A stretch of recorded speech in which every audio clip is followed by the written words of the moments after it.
Shalom, saya dengan Pase. Saya ingin mengenalkan sebuah pelayanan baru yang kami kerjakan dalam beberapa bulan terakhir, yakni pelayanan yang kami namakan The Warriors Outreach Ministry.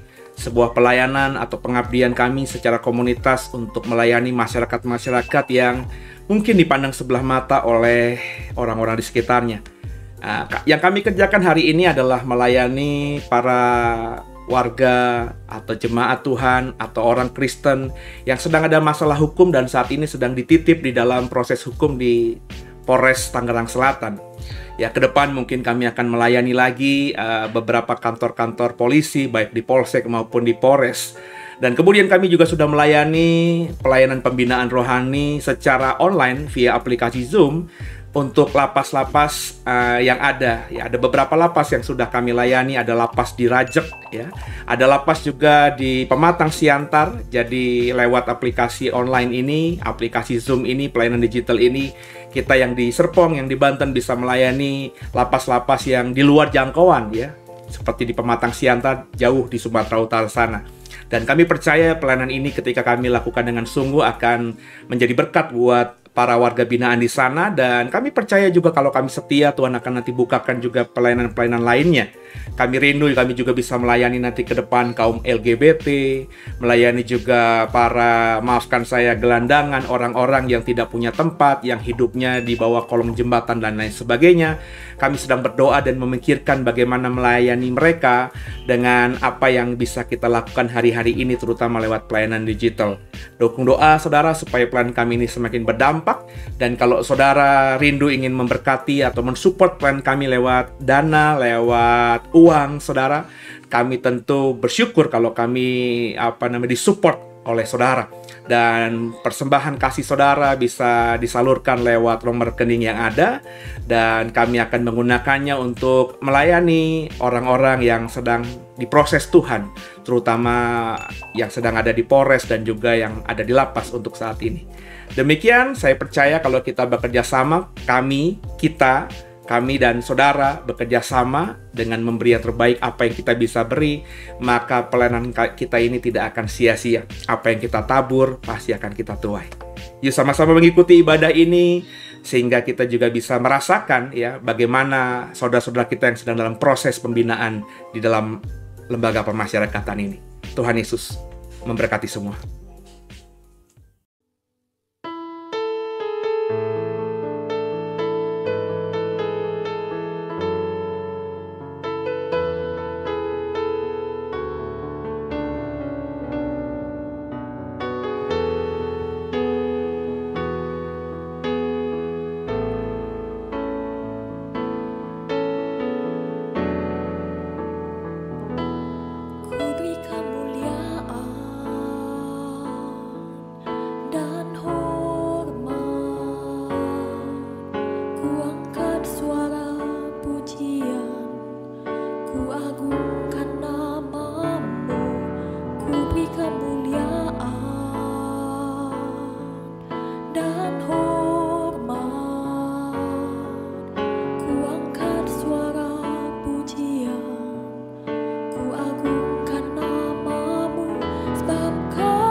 satukan hati, kita tundukkan kepala, kita datang pada Tuhan.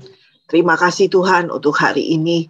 Kau telah memberikan kami bisa bangun berdiri, bisa beraktivitas dari pagi hari hingga sekarang ini. Sebentar kami mau mendengarkan kebenaran firman-Mu Tuhan. Biar apa yang hamba sampaikan itu bisa tertransferkan dengan baik. Dan semua yang mendengar tidak keluar dari tempat ini dengan sesuatu apapun yang kosong, tapi dengan membawa berkat, sukacita, damai sejahtera yang dari Tuhan saja. Kami berdoa biarlah pemberitaan firman siang hari ini bisa terdelivery dengan baik dan kami semua memperoleh berkat-berkat rohani yang dari Tuhan. Dalam nama Tuhan Yesus, kami sudah bersyukur dan berdoa. Amin. Silahkan duduk Bapak Ibu semua. Bapak-bapak ya tepatnya. Shalom semuanya. Shalom. Senang bisa bersama-sama Bapak-bapak semua ya. Sehat semuanya ya. Nah, Amin ya. Kesempatan kali ini saya mau membawakan firman Tuhan yang bertemakan penyertaan Tuhan. Nah, setiap kita tuh pastinya kan senang ya. Kalau misalnya dalam kehidupan kita ini itu saat kita senang, saat kita suka, saat kita lagi berbahagia, itu disertai oleh Tuhan. Tapi di saat kita ada dalam keadaan susah, keadaan yang kacau, yang sedih, gitu. Bahkan mungkin kalau dalam kata-kata lagu rohani itu, di dalam lembah kelam sekalipun, seperti tadi Bapak kita yang bersaksi, lagi di lembah sekalipun, tapi kalau penyertaan Tuhan tuh ada bersama-sama dengan kita nggak akan merasa sedih, nggak akan merasa gundah gulana gitu ya. Saat kita menghadapi jalan buntu, kalau penyertaan Tuhan itu ada dalam kehidupan kita, sepertinya itu semua akan kita lalui dengan hati yang tenang. Tetap dengan ketenangan yang dari Tuhan. Tetap kita bisa lewati hari demi hari itu dengan damai sejahteranya Tuhan dalam hidup kita. Siapa yang nggak mau kalau penyertaan Tuhan itu ada dalam kehidupan kita. Nah, pagi hari ini, siang hari ini, nats Alkitab kita saya ambil dari Kejadian 39. Kejadian 39 ayat kedua sampai yang ketiga. Bapak-bapak yang ada Alkitab bisa kita lihat. Kejadian 39 ayat 2 sampai ayat yang ketiga. Kita baca bersama-sama ya. 3, 2, 1. Tetapi Tuhan menyertai Yusuf sehingga ia menjadikan seorang yang selalu berhasil dalam pekerjaannya. Maka tinggallah ia di rumah tuannya, orang Mesir itu, setelah dilihat oleh tuannya bahwa Yusuf disertai Tuhan. Dan bahwa Tuhan membuat berhasil segala sesuatu yang dikerjakannya. Yusuf disertai Tuhan. Di ayat 2 dan ayat 3 ini dikatakan Tuhan menyertai Yusuf. Ia seorang yang selalu berhasil dalam pekerjaannya. Dia bisa berhasil dalam segala pekerjaannya itu karena disertai oleh Tuhan. Ketika Natal kemarin, 2021, kan saya masih kuliah bersama Pak Prana dan teman-teman yang lain di STT Sangkakala. Nah, pada saat mata kuliah homiletik, ada tugas buat kami itu untuk bikin khotbah gitu. Bikin khotbah dengan tema, waktu itu saya dapat dengan tema, kayaknya sama semua, Immanuel gitu ya. Nah, pada saat saya ambil tema khotbah itu, saya ada membuka satu ayat di Yesaya 7 ayat yang ke-14. Nah, waktu pas Natal tahun lalu itu, Yesaya 7 ayat 14 bunyinya seperti ini, saudara-saudara. Sebab itu Tuhan sendirilah yang akan memberikan kepadamu suatu pertanda. Sesungguhnya seorang perempuan muda mengandung dan akan melahirkan seorang anak laki-laki. Dan ia akan menamakan dia Immanuel. Nah, dari sini itu disuruh kembangkan khotbah dengan tema Immanuel. Gitu. Di Yesaya ini konteksnya itu sedang berbicara mengenai Raja Ahaz. Raja Ahaz tuh Raja Yehuda. dari keturunan Daud. Nah, si Raja Ahaz ini tuh dia berada di Yerusalem, ternyata lagi ingin diserang oleh Raja Aram dan Raja Israel. Nah, saat si Ahaz ini beserta rakyatnya lagi gemetar, ketakutan, mereka tuh seperti dikatakan seperti pohon-pohon tinggi yang kalau kena angin yang kencang itu pasti kan goyang kian kemari. Begitu pula dengan Raja Ahaz. Dia lagi ketakutan menghadapi serangan dari Raja Aram dan Raja Israel. Nah, dalam kehidupan rohani Raja Ahaz ini, yang buat saya agak mengejutkan gitu, Alkitab kita tuh mencatat kalau Raja Ahaz itu merupakan salah seorang bukan raja yang baik, justru raja terjahat, raja yang maaf kata dikatakan bisa terbrengsek gitu ya, brengsek banget hidupnya dari keturunan Daud. Nah, dia hidup itu tidak melakukan apa yang benar di mata Tuhan. Bahkan salah satu yang dilakukannya itu benar-benar di luar nalar kita gitu. Yaitu apa? Dia bisa mempersembahkan anak kandungnya sendiri, anaknya sendiri menjadi korban bakaran kepada dewa-dewa Baal. Kalau Bapak-Bapak mau membaca kisahnya, itu ada di 2 Raja, Raja 16 ayat 3 sampai 4. Nah, Raja Ahaz ini tuh bisa tega untuk mengorbankan anaknya sendiri untuk dewa Baal.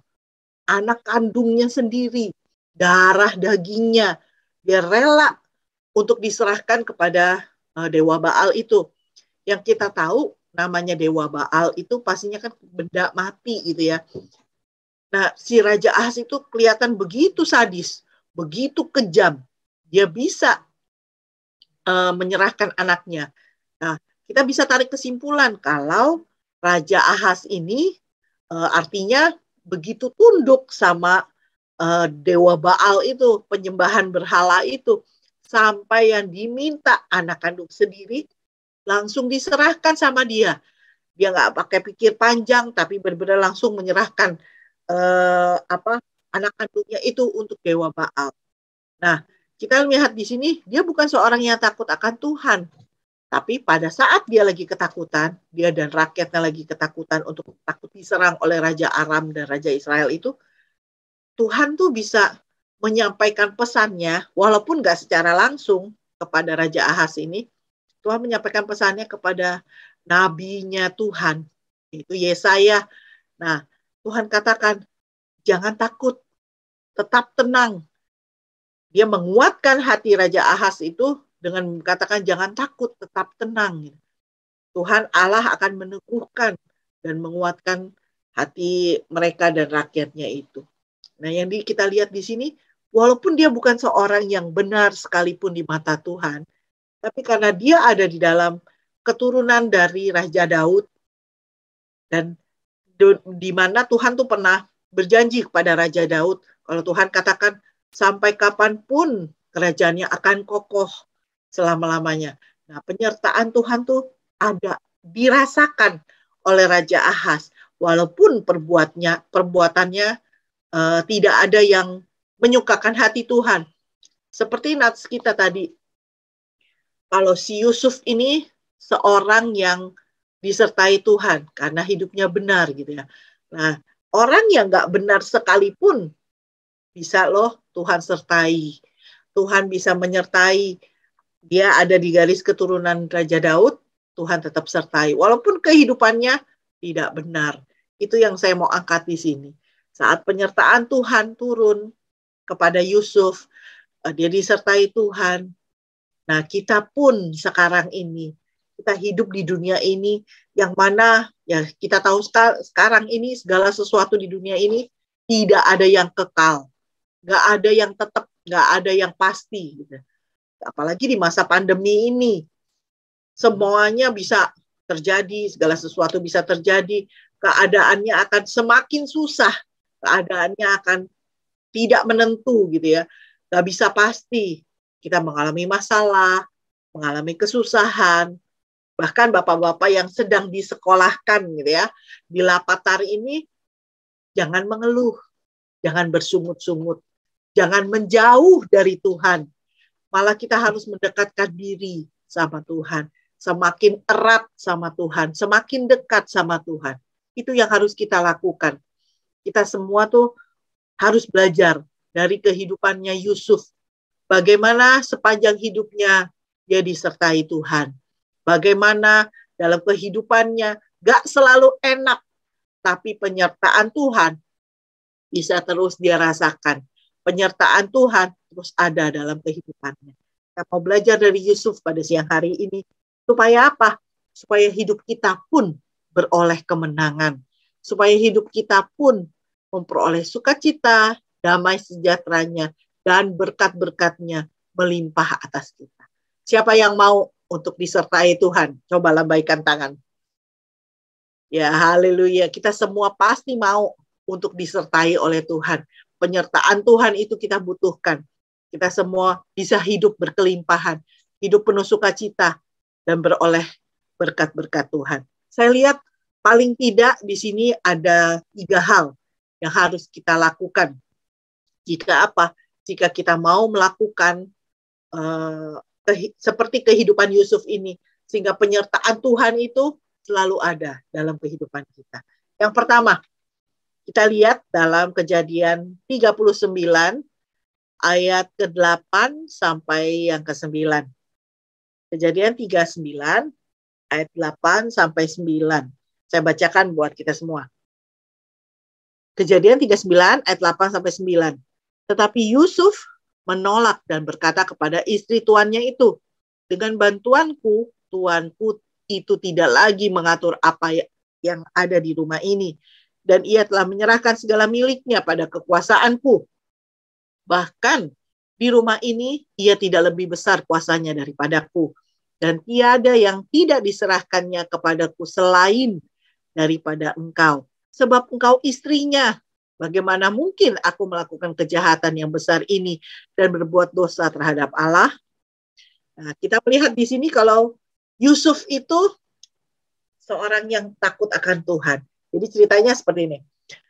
Saat Yusuf itu dibuang oleh saudara-saudaranya ke sumur, lalu dia dibawa ke Mesir. Dibawa ke Mesir lalu dijual di Mesir. Pada saat dijual di Mesir, Potifar yang adalah orang Mesir, dia seorang pegawai istana Firaun, kepala pengawal raja. Nah, si Potifar ini membeli Yusuf sebagai budaknya. Yusuf tuh harus bekerja di rumahnya. Setiap apapun yang dikerjakan Yusuf, ternyata Tuhan buat semuanya itu menjadi berhasil. Karena apa? Karena penyertaan Tuhan itu. Penyertaan Tuhan itu ada dalam kehidupannya Yusuf. Yusuf berhasil dalam segala pekerjaannya. Bukan hanya penyertaan Tuhan saja, tapi karena ada andil dari pribadi si Yusuf itu sendiri. Nah, kalau kita melihat kalau pastinya Yusuf itu seorang yang rajin bekerja. Dia nggak mungkin malas. Kalau dia malas, nggak akan dipakai, nggak akan dipercayakan untuk menguasai rumahnya Potifar. Segala sesuatunya nggak mungkin dipercayai. Tapi karena dia rajin, dia memperlihatkan dia bisa bekerja dengan baik, dengan rajin. Dia lakukan yang terbaik yang dia bisa. Padahal keadaan seperti itu yang dialami Yusuf bukan suatu keadaan yang enak. Bukan sesuatu keadaan yang dia inginkan. Dia jauh dari ayahnya dan saudara-saudaranya. Mungkin ayahnya saat dia dijual itu mengira dirinya sudah mati. Tapi Yusuf dengan kesendiriannya, dia punya Tuhan. Dia takut akan Tuhan. Pada saat digoda oleh istrinya Potifar, dia tetap takut akan Tuhan. Lebih tinggi dibandingkan dengan nafsunya. Jadi sebagai seorang yang bisa menguasai seluruh rumah, dia tetap hormat pada istrinya Potifar. Nah, Tuhan memakai dia, menjadikan dia seorang yang benar-benar takut akan Tuhan. Dari dirinya sendiri itu, dia bisa tetap takut akan Tuhan. Walaupun digoda terus sama istrinya Potifar. Setiap hari dia bekerja di rumah itu, Potifar nyamperin, deketin dirinya, gitu ya, menggoda-goda dia. Tapi dia tetap takut akan Tuhan. Dia selalu menghindar. Sampai satu kali istrinya itu menarik bajunya Dan dia langsung, karena dia nggak mau berbuat dosa, dia nggak mau berbuat jahat, dia kabur. Bahkan yang dihadapi oleh Yusuf, dia difitnah sama istrinya. Tapi dia tetap takut akan Tuhan. Dia lebih takut akan Tuhan dibandingkan istrinya Potifar.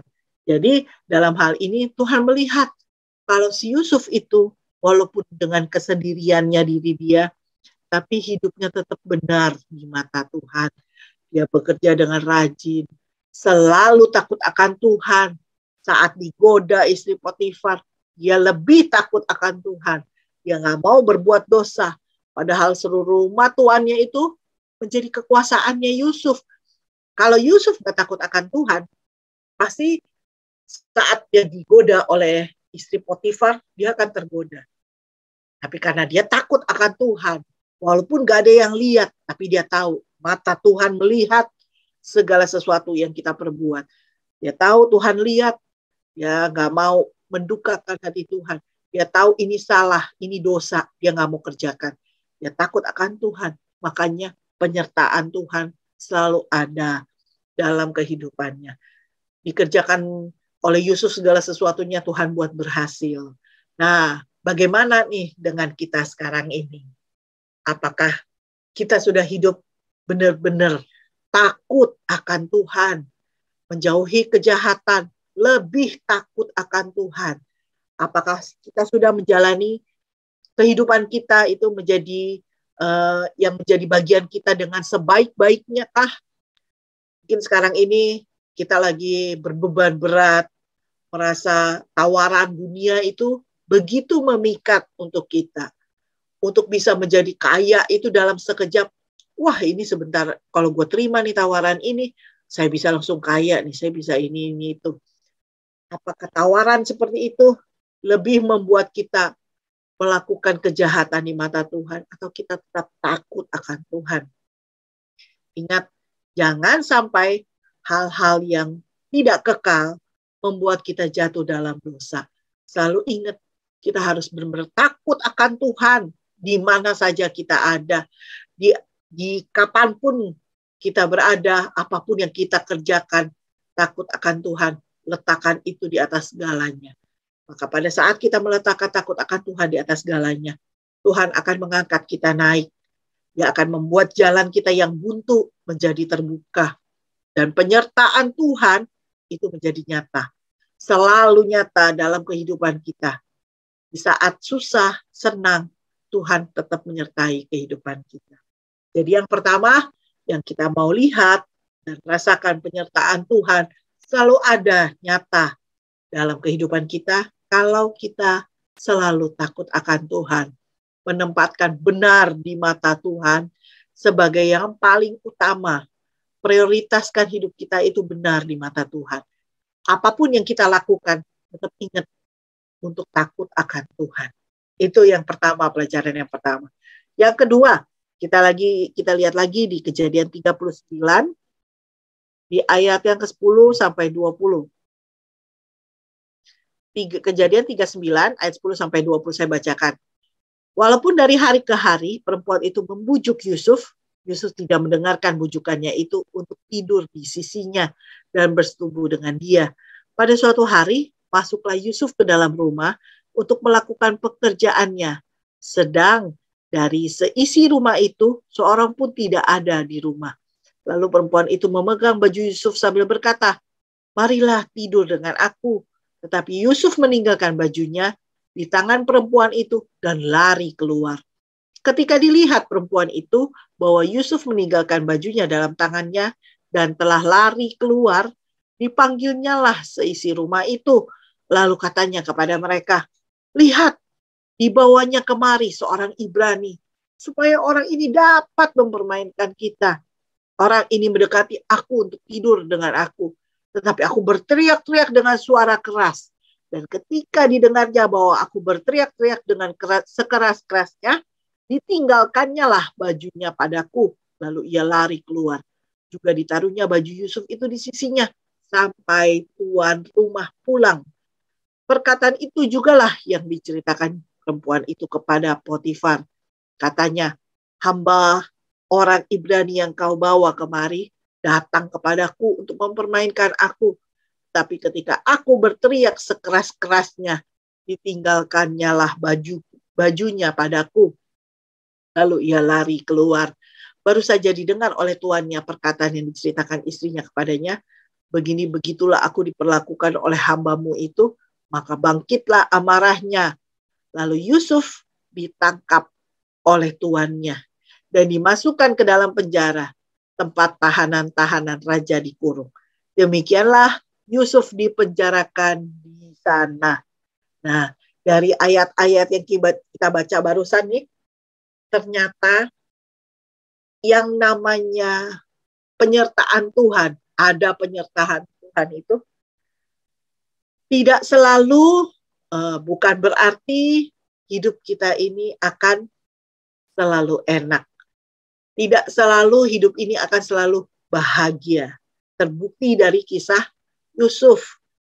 Kisah hidupnya Yusuf. Dia sudah hidup takut akan Tuhan. Dia udah berusaha hidup benar di mata Tuhan. Dia membuang semua yang jahat.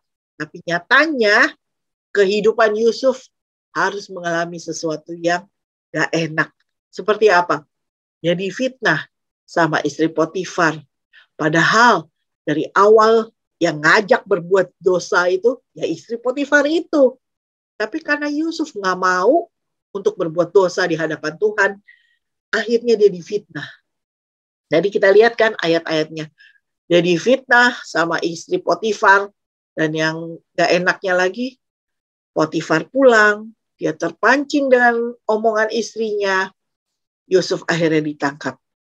Setelah ditangkap, dipenjara, dimasukkan ke tempat yang gak enak, dan namanya pun ikut tercemar. Jadi pada saat kita udah hidup benar di hadapan Tuhan, seringkali Tuhan izinkan hal itu terjadi dalam kehidupan kita. Penyertaan Tuhan itu tetap ada dalam hidup kita. Tapi kita diizinkan Tuhan masuk dalam satu fase yang gak enak buat kita. Walaupun penyertaan Tuhan itu tetap ada, tapi kita kadang kalah berasa, kok Tuhan izinkan sih gitu. Kayak si Yusuf ini, dia difitnah, dia ditangkap, dimasukkan penjara, namanya tercoreng. Penyertaan Tuhan itu tetap ada sebenarnya. Tapi Tuhan izinkan hidup kita itu untuk diproses sama Tuhan. Masuk dalam satu tahap, kita harus tunduk aja. Kita sepertinya dibuat menderita gitu, tapi kita harus nurut. Untuk diproses sama Tuhan. Kita harus, ya Tuhan, jangan bersungut-sungut, jangan mengeluh. Kita benar-benar harus menjalani kehidupan itu untuk menikmati prosesnya Tuhan. Kita semakin diubahkan, semakin cemerlang di hadapan Tuhan. Untuk membuat kita semakin berarti. Bagi siapa? Bagi diri kita atau bagi sesama. Tuhan mau membuat sesuatu itu supaya kehidupan kita menjadi berarti untuk orang lain. Untuk melakukan perbuatan yang lebih besar lagi. Tapi ya kita harus lewati jalan yang gak enak itu. Mengikuti prosesnya yang Tuhan izinkan harus terjadi dalam kehidupan kita. Dengan tetap hidup benar di hadapan Tuhan. Itu yang gak boleh dilupakan. Jadi saat kita ada nih dalam lembah kelam, sekalipun penyertaan Tuhan itu tetap ada. Yang Tuhan mau lihat dari kita mau nggak jalani prosesnya Tuhan itu dengan apa? Selalu hidup takut akan Tuhan, selalu hidup benar di hadapan Tuhan. Jadi di dalam prosesnya Tuhan tuh mau lihat hidup kita ini benar nggak di hadapan Tuhan. Hidup kita ini menyenangkan hati Tuhan enggak. Kalau pada saat kita diproses, kita berontak, maka penyertaan Tuhan itu nggak akan kita rasakan. Bahkan kita akan ditinggalkan oleh Tuhan. Tapi pada saat ada proses itu, walaupun kita menjalaninya dengan berurai air mata sekalipun, gitu, penyertaan Tuhan tetap ada. Yang harus kita lakukan, hidup benar di mata Tuhan. Tetap jalani takut akan Tuhan itu selama kita hidup. Dalam senangkah, dalam susahkah, kita harus benar-benar hidup takut akan Tuhan. Nah, yang kedua ini yang harus kita lakukan, jalani prosesnya Tuhan itu dengan terus berpegang sama Tuhan. Dengan terus mengandalkan Tuhan saja, takut akan Tuhan aja, hidup benar di hadapan Tuhan aja. Itu yang harus kita lakukan, pelajaran yang kedua. Yang ketiga, kita lihat dalam Kejadian 45, ayat yang pertama sampai yang kelima. Kejadian 45, ayat 1 sampai yang kelima. Ketika itu Yusuf tidak dapat menahan hatinya lagi di depan semua orang yang berdiri di dekatnya. Lalu berserulah ia, suruhlah keluar semua orang dari sini. Maka tidak ada seorang pun yang tinggal di situ bersama-sama dengan Yusuf. Ketika ia memperkenalkan dirinya kepada saudara-saudaranya, setelah itu menangislah ia keras-keras sehingga kedengaran kepada orang Mesir dan kepada seisi istana Firaun. Dan Yusuf berkata kepada saudara-saudaranya, akulah Yusuf, masih hidupkah Bapak? Tetapi saudara-saudaranya tidak dapat menjawabnya, sebab mereka takut dan gemetar menghadapi dia. Lalu kata Yusuf kepada saudara-saudaranya itu, marilah dekat-dekat. Maka mendekatlah mereka, katanya lagi, akulah Yusuf, saudaramu yang kamu jual ke Mesir, yang kamu buang ke sumur itu, gitu ya. Nah, ayat yang kelima, tetapi sekarang janganlah bersusah hati dan janganlah menyesali diri, karena kamu menjual aku ke sini, sebab untuk memelihara kehidupanlah Allah menyuruh aku mendahului kamu. Yusuf seorang yang takut akan Tuhan memang sejak muda. Dalam kehidupannya, dia senantiasa mengalami penyertaan Tuhan. Tapi dia pun tetap melewati jalan yang gak enak itu. Yang buat dia menderita, buat dia sedih, buat dia susah. Yusuf bahkan terpisah dari keluarganya. Seorang diri di tempat yang dia tidak kenal bahkan di Mesir itu.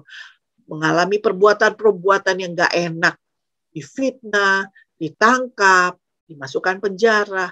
Semua itu bukannya harapan dari Yusuf, bukan cita-cita dia ketika dia hidup muda menggembalakan kambing domba, cita-citanya akan seperti itu. Sama sekali bukan. Itu bukan harapan hidup dia, tapi dia tetap diam. Berdiam, menutup mulutnya ini mengeluarkan kata-kata yang sia-sia, melewati proses Tuhan yang Tuhan izinkan dalam hidupnya. Jadi yang ketiga, supaya kita bisa terus merasakan penyertaan Tuhan, kita harus seperti Yusuf ini. Yaitu apa? Dia memiliki karakter dan sifat yang penuh kasih dan tidak mendendam atau menyimpan kesalahan orang lain. Yusuf ini tidak mendendam, tidak menyimpan kesalahan saudara-saudaranya. Akhirnya dia bisa membuat dirinya tampil sebagai penyelamat bagi keluarganya. Di saat seluruh dunia sedang kelaparan saat itu, dia bisa menyelamatkan keluarganya dari kelaparan itu. Dan penyertaan Tuhan itu terus terlihat dari sepanjang kehidupannya dia. Jadi saya mau sampaikan kalau itu di firman Tuhan siang hari ini, kalau kita mau hidup selalu dalam penyertaan Tuhan, maka kita benar-benar harus hidup takut akan Tuhan. Mengutamakan yang benar di mata Tuhan. Benar di hadapan Tuhan itu menjadi prioritas hidup kita. Yang kedua, ada kalanya Tuhan tuh izinkan kita lewati sesuatu yang gak enak, sesuatu yang membuat jalan kita sepertinya buntu, sesuatu yang membuat kita sedih, menderita. Tapi itulah proses yang Tuhan izinkan bagi kita. Tuhan mau memproses kita semakin indah, semakin cemerlang menjadi besar di hadapan Tuhan dan sesama. Berguna untuk kemuliaan nama Tuhan dan berguna bagi sesama. Yang ketiga, miliki karakter, sifat yang penuh kasih dan tidak menyimpan kesalahan orang lain. Maka kita akan melihat kalau kehidupan yang kita jalani sekarang ini, Tuhan akan bawa naik. Tuhan akan mengangkat kita tinggi seturut kehendak Tuhan dan memuliakan namanya. 3 hal itu yang saya mau sampaikan pada kesempatan siang hari ini. Saya tutup khotbah saya ini dengan sebuah ilustrasi dari Tuhan. Ilustrasi tentang penyertaan Tuhan maksud saya. ada sebuah kisah. Nah, di kisah ini menyatakan kalau ada seorang ayah, dia memiliki putra. Putranya itu kisaran umurnya sekitar 5 tahun. Gitu. Nah, si ayah ini memasukkan putranya ini ke sekolah musik untuk belajar piano. Dia rindu banget melihat kalau anaknya nanti kelak besar gitu, dia menjadi seorang pianis yang terkenal. Nah, selang beberapa waktu kemudian, ternyata di kota itu ada datang seorang pianis yang terkenal. Kurang lebih sebulan setelah anak itu belajar piano gitu ya. Ada seorang pianis terkenal yang datang ke kota itu dan mengadakan konser gitu. Karena ketenarannya dalam waktu singkat, tiket konser yang dijual habis terjual semua. Ternyata ayahnya sudah membeli 2 buah tiket konser itu untuk diri dia dan untuk anaknya. Nah, pada hari pertunjukan, 1 jam sebelum konser dimulai, kursi-kursi itu udah terisi penuh. Nah, sang ayah duduk dan putranya tepat berada di sampingnya. Tapi ayahnya fokusnya ke arah panggung gitu ya, dia melihat dia ke arah panggung. Nah, seperti layaknya seorang anak kecil, anaknya ini gak bisa betah duduk lama di tempat duduknya. Tanpa sepengetahuan sang ayah, ternyata pada saat ayahnya sedang memperhatikan ke arah panggung saja gitu, anak ini menyelinap dan pergi ke arah panggung itu. Atau ayahnya melihat anaknya itu ada di panggung. Dia kaget lah, kenapa anak saya ada di panggung gitu ya. Pada saat dia melihat anaknya ke arah panggung itu, anak itu nyamperin piano yang ada di panggung tersebut. Dia menghampiri piano itu dan dia duduk di piano itu dengan rasa ingin tahu anak kecil ini tanpa takut. Ternyata anak ini langsung duduk dan dia mulai menaruh jari-jarinya dia di atas tuts piano itu. Kemudian dia coba memainkan lagu yang dia les sebulan kemarin itu, dia dapat Twinkle Twinkle Little Star. Dia coba memainkan dengan jari-jarinya yang mungil gitu ya. Pada saat dia memainkan, dia mulai pencet, ternyata operator lampu sorot itu kira si pianis terkenal udah di atas nih gitu. Tanpa dia perhatikan, dia langsung sorotin lampu sorotnya ke arah pianonya dan anak kecil tersebut. Gitu. Pada saat dia udah disorotin, si pianis yang terkenal itu pun kaget lah. Dia belum masuk, kok udah ada yang main pianonya gitu. Ternyata si pianis itu naik ke panggung terus dia lihat, oh ternyata ada anak kecil lagi main di pianonya dia gitu. Sang pianis nggak marah, dia tersenyum dan disamperin anak itu. Terus dia bilang, terus main, ayo terus bermain.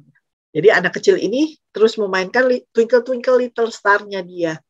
Dan pianis ini duduk di sebelahnya, di samping anak itu. Lalu pada saat anak itu memainkan Twinkle Twinkle Little Star-nya, si pianis ini mengisi semua kelemahan anak kecil ini. Dia hanya memainkan yang basic saja anak kecil ini. Dan si pianis yang terkenal ini, dia memasukkan iringan-iringan yang membuat lagu itu seperti megah, mewah gitu ya. Jadi pada saat mereka bermain berdua, setelah selesai, ternyata itu gemuruh dari seluruh panggung itu yang sudah terisi penuh itu menyambut mereka. Melempari karangan bunga, bertepuk tangan. Si anak kecil ini menjadi GR. Anak kecil ini, dia berpikir, lah gila nih, saya baru belajar piano berapa bulan, sebulan lebih. Tapi saya sudah hebat. Padahal dia lupa bahwa yang dia mainin hanya Twinkle Twinkle Little Star yang standar. Tapi pianis yang terkenal itu yang mengisi iringan, menjadikan lagu itu megah gitu. Nah, si pianis yang duduk di sebelahnya, dia tahu kalau gemuruh tepuk tangan dan lemparan bunga itu untuk dirinya. Gitu. Kadang kita seperti itu, Bapak-bapak. Kita bangga akan segala sesuatu yang terjadi dalam kehidupan kita. Perbuatan-perbuatan besar yang kita lakukan, yang berhasil kita lakukan, masalah yang kita hadapi, kemudian kita seperti bisa menyelesaikannya, persoalan hidup yang kita hadapi, tapi kita bisa menyelesaikannya dan lalui semuanya itu. Kita suka lupa kalau semua itu bisa terjadi karena Allah yang ada di samping kita. Karena Tuhanlah yang menolong kita bisa melalui semuanya itu. Kita ini seperti anak kecil tadi. Seperti anak kecil tadi yang bisa melalui konser itu karena ada pianis terkenal. Begitupun dengan kita semua. Kita bisa lewati hari demi hari. Bukan karena kuat dan gagah kita. Semuanya itu karena ada penyertaan Tuhan yang selalu setia di samping kita. Menyertai kehidupan kita. Semuanya bisa kita lalui kalau Allah Immanuel itu yang ada di samping kita. Kita bisa menjalani kehidupan ini dengan kuat, dengan gagah, tapi karena Tuhan yang menyertai kita. Walaupun melewati masalah persoalan itu, kadang kita merasa kok masalah ini berat banget. Kok masalah ini seperti menekan saya banget. Kok gak kuat Tuhan. Tapi ingat, Tuhan berfirman pada kita dalam 1 Korintus 10 ayat 13, di situ dikatakan kan, pencobaan-pencobaan yang kamu alami adalah pencobaan biasa. Itu hanya pencobaan biasa yang gak melebihi kekuatan manusia. Sebab Allah setia dan karena Ia tidak membiarkan kamu dicobai melampaui kekuatanmu. Artinya setiap masalah yang kita hadapi, setiap persoalan hidup yang ada di depan kita, semuanya itu biasa. Semuanya itu gak lebih dari kekuatan kita. Yang harus kita lakukan, ayo bangkit berdiri. Kita harus dengan menjalani hidup yang Tuhan sudah beri ini. Ingat kita punya Tuhan yang luar biasa. Yang akan selalu menyertai kehidupan kita. Apapun yang kita hadapi, Tuhan akan selalu ada bersama-sama dengan kita. Itu yang mau saya sampaikan pada siang hari ini. Kita tundukkan kepala, kita datang pada Tuhan. Terima kasih Tuhan untuk penyertaan-Mu. Terima kasih Tuhan untuk firman-Mu pada siang hari ini. Ajar kami Tuhan untuk selalu takut akan Tuhan. Dalam kehidupan kami menempatkan takut akan Tuhan menjadi prioritas. Sehingga itu di atas segala-galanya. Kami lebih takut akan Tuhan dibandingkan melakukan kejahatan di mata-Mu Tuhan. Kami mau melakukan hidup ini dengan takut akan Tuhan. Dan kami mau diam, mengikuti proses yang Tuhan izinkan terjadi dalam kehidupan kami. Penyertaan Tuhan boleh ada. Tapi ada kalanya Tuhan mengizinkan kami harus masuk dalam prosesnya Tuhan. Walaupun gak enak Tuhan, walaupun sedih, walaupun kayaknya susah, walaupun kayaknya berat. Tapi itu yang harus kami jalani. Kami akan selalu ingat Tuhan, kami harus hidup benar. Selama gak enak ini sekalipun, kami tetap harus mengandalkan Tuhan. Tetap harus selalu berserah sama Tuhan. Terus dekat sama Tuhan, erat sama Tuhan. Selalu takut akan Tuhan. Itu yang harus kami jalani. Dan yang ketiga Tuhan, kami mau memiliki karakter dan sifat yang penuh kasih. Tidak memendam kesalahan orang lain. Apapun kesalahan orang lain, biarlah kami buang. Kami gak mau ingat-ingat lagi, tapi kami mau mendekatkan diri pada Tuhan. Sehingga kami bukan cuma hanya merasakan penyertaan Tuhan, tapi benar-benar nyata, dialami dalam kehidupan kami masing-masing. Setiap kita yang mau mengerjakan firman Tuhan ini, yang mau penyertaan Tuhan ada dalam kehidupan kita, bukan cuma dirasa, tapi benar-benar nyata dalam kehidupan kita. Kita bangkit berdiri, kita datang pada Tuhan. Sebagai jawaban doa kita, kita mau melakukan firman Tuhan ini dalam kehidupan kita. Biarlah kita benar-benar Tuhan, kami gak mau jauh dari Tuhan. Kami mau terus dekat sama Tuhan, melakukan firman ini dalam kehidupan kami. Kami serahkan Tuhan, anak-anak-Mu, bapak-bapak yang ada di lapat hari ini, yang mau melakukan firman-Mu ini, 3 firman-Mu ini, ubah hidup mereka Tuhan, jamah hidup mereka. Engkau yang tahu setiap pergumulan masalah apapun yang mereka hadapi. kami serahkan semuanya ke dalam tangan-Mu. Biarlah mereka bisa timbul sebagai pemenang, bisa memperoleh jalan keluar, bisa memperoleh damai, sejahtera, sukacita dari Tuhan. Dan penyertaan Tuhan selalu ada dalam setiap langkah hidup mereka. Mulai dari hari ini sampai selama-lamanya. Itu yang kami rindukan Tuhan. Kami mau, kami semua memperoleh sukacita, damai, sejahtera-Mu. Setiap kami hidup, kami disertai oleh penyertaan Tuhan saja. Terima kasih Tuhan untuk firman-Mu. Bila kami serahkan semuanya ke dalam tangan-Mu. Kami berdoa untuk bapak-bapak yang ada di Lapatar ini, supaya kehidupan mereka selalu dekat dengan Tuhan, selalu hidup erat dengan Tuhan, sehingga ada cobaan setan iblis kok segelap apapun juga nggak bisa mengganggu kehidupan mereka, sehingga mereka bisa dipagari, dijaga, dilindungi oleh Tuhan, diberikan kesehatan yang prima dari Tuhan, dan penyertaan Tuhan nyata, bahkan selalu melingkupi hidup mereka. Terima kasih Tuhan, kami serahkan semuanya ke dalam tangan-Mu. Dalam nama Tuhan Yesus Kristus, kami sudah bersyukur dan berdoa. Amin.